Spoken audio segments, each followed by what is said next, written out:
So good day mga paps. So ito lang naman yung alaga natin. Pero ito mamaya kukuhain na to. Nangihinayang lang ako mga paps kasi napamahal na sa akin yan. Ang pogi pa naman itong mukha nito. Kailangan lang kasi ng pera pang pakabit ng tubig. So ayan yung ano ko, Sigma 250. So ito rin yung TBS ko. Yan, TBS XL 100. Tapos ito yung flash na ano 150, naka 4 valve na rin mga paps. So ayan mga paps, ang ganda ng tindig ng Sigma na to eh.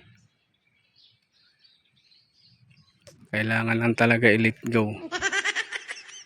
Akala ko forever ko na silang alaga, yung pala kailangan. Ayan o, ang pogi talaga ng muka mga paps. Naka Ninja 400R yung headlight nya. So ayan mga paps, mamaya update ko na lang kayo. Kailangan talaga i-let go.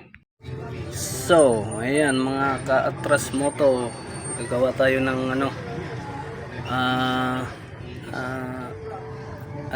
top box bracket ng natin, Rossi plus 150X. So ayan so kikinisin na lang tapos pipinturahan na.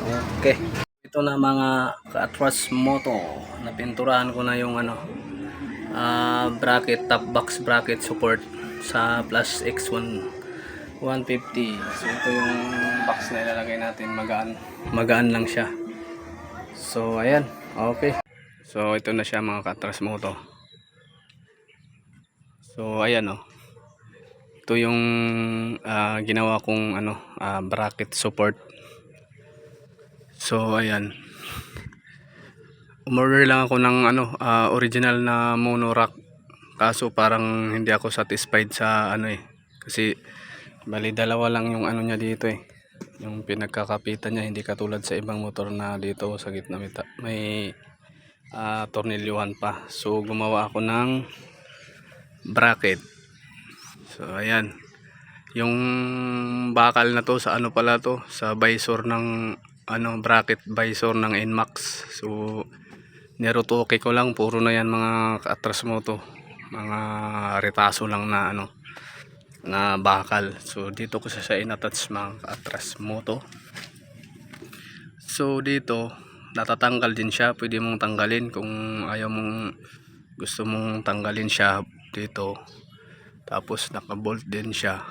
Yan. So ito dito sa pinaka pot pig nya, gumawa rin ako ng bracket. Ito dito ko sa inattach sa dalawa na to. Ayan, diyan ko sa so ayan, tapos ito yung natin, legendary na top box. Ayan kung mapanood mo yung YouTube channel ko, yung ginawa kong top box, ito yun, yung parang cyan blue sa YouTube, ginawa ko siyang black. Pero ito pa rin, siya pa rin yun. Yan yung paborito ko gamitin kasi sariling gawa natin yan mga ka-atras moto. So ayan dito sa kabila ganun din.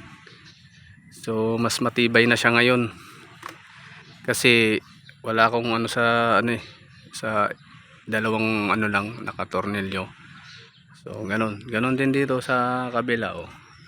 Gumawa rin ako ng bracket nya, tsaka dito binind ko lang dito para sa nya, signal light nya.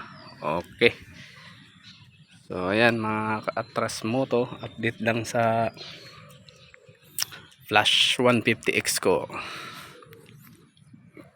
Ayan, so mga ka-atras moto, nakuha ko na rin pala yung nya, plate number nya. Ayan original na yan, nakuha ko na rin.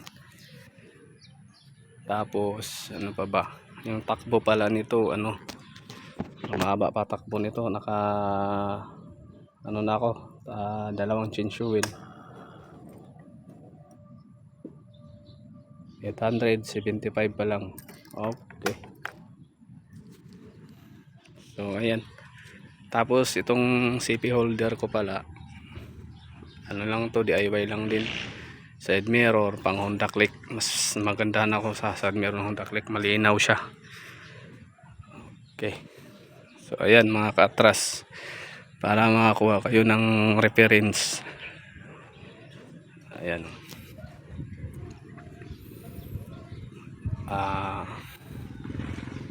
Flash 150X.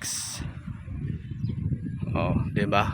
Itong top box na to, ito yung pinakamagaan ng top box. Gawa siya sa ano, fiber. Puro na fiber. Kaya magaan talaga siya, kaya gusto ko siya gamitin. Kaya ano na to ngayon, pang 5 years na sa akin yung top box na to. Kasi magaan siya. Kahit na underbone yung lagyan mo, parang wala nakalagay na box kasi gawa siya sa fiber. Shout out pala kay Jeepney Doctors. Shout out. Maraming salamat sa sticker mo, Paps. Shout out din sa Kamsikla. Okay. Shout out din sa CRBG Riders. So ayan mga ka-atras. So ang motor ko ay Flash 150X. Ay ano pa lang, 3 months pa lang po sa akin. Okay.